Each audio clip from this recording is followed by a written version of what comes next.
మిత్రులకు శుభోదయం.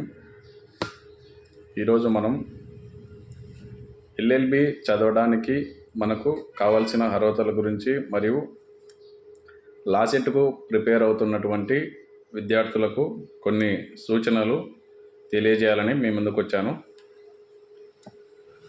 ఎవరైనా కొందరికి డౌట్ ఉంటుంది, 60 ఏళ్ళ లోపు కానీ మరియు ఎల్ఎల్బి ఇన్ని సంవత్సరాల తర్వాత కానీ చేయవచ్చా లేదా అనేటువంటిది మీకు కొంచెం డౌట్ ఉండొచ్చు. ఇక్కడ మనం చూడాల్సి వస్తే ఇక్కడ ఎల్ఎల్బికి అనేటువంటిది ఏజ్ లిమిట్ అనేది లేదు. కాబట్టి ఎల్ఎల్బి అనేది ప్రతి ఒక్కరు కూడా చేయవచ్చు.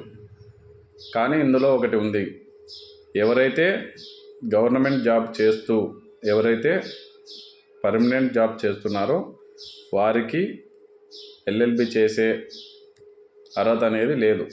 కాబట్టి వారు ఒకవేళ జాబ్ చేస్తున్నా వారి ఎడ్యుకేషన్ లీవ్లో ఉండి వారు ఎల్ఎల్బి చేయాల్సి ఉంటుంది. మరియు ఎల్ఎల్బికి మనం ఏ అర్హత కావాలి అనేది మనం ఇప్పుడు చూద్దాం.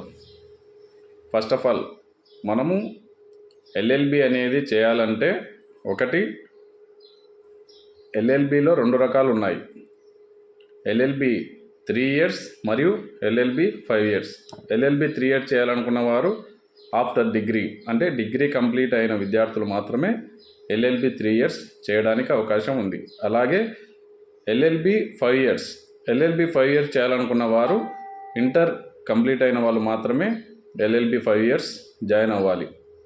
అలాగే ఎల్ఎల్బి ఎవరైతే చదవాలనుకుంటున్నారో వారు లా సెట్ రాయాల్సి ఉంటుంది. ఒకవేళ లా సెట్ రాయకపోతే వారు మేనేజ్మెంట్ కోటాలో తీసుకోవాల్సి వస్తుంది సీటు. కాబట్టి మేనేజ్మెంట్ కోటాకు అమౌంట్ చాలా అవుతుంది.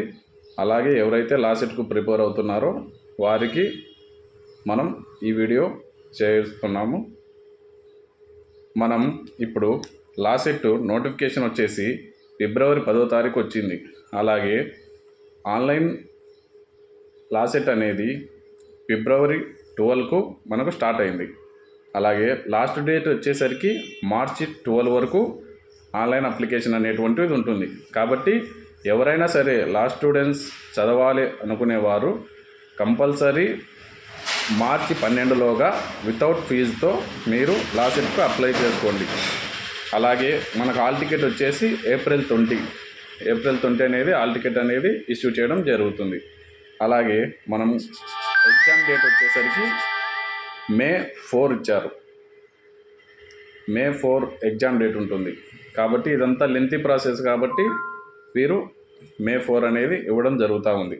అలాగే మనం ఇక్కడ ఇంకొకటి చూస్తే ఎల్ఎల్బికి కావాల్సిన అర్హతలు, ఒకవేళ గ్రాడ్యుయేషన్ కంప్లీట్ అయితే వారికి ఓసీ అయితే 45%, అలాగే బీసీ అయితే 42%, ఎస్సీ ఎస్టీ వారికి 40% అనేది ఇక్కడ వారికి అర్హత ఇవ్వడం జరుగుతుంది. అంటే పాస్ పర్సంటేజ్ అనమాట. మనకు డిగ్రీ కంప్లీట్ అయిన తర్వాత వారికి పాస్ పర్సంటేజ్ అనేది ఈ విధంగా ఉండాలి. అలాగే మనం ఇక్కడ ఎగ్జామ్ ఫీజ్, మరొకటి ఎగ్జామ్ ఫీజు అనమాట.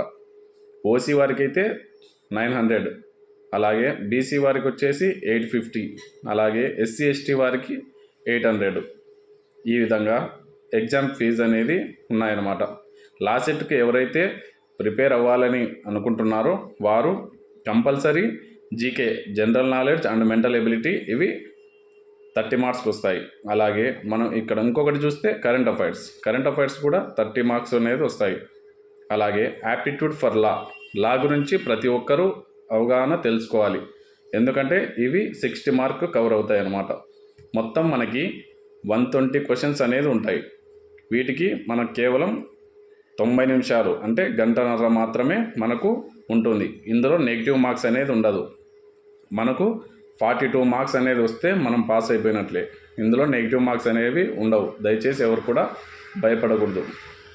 అలాగే ఎస్సీ ఎస్టీ వారికి అయితే ఒకవేళ 42 రాకపోయినా సరే వారికి సీట్ వచ్చే అవకాశం అయితే ఉంటుంది. కాబట్టి ప్రతి ఒక్కరూ కొంచెం జనరల్ నాలెడ్జు మరియు లీగల్ పరంగా కొంచెం లా సబ్జెక్టు మీరు ఫోకస్ చేయండి. కంపల్సరీ మీరు గెయిన్ అవుతారు. All the best.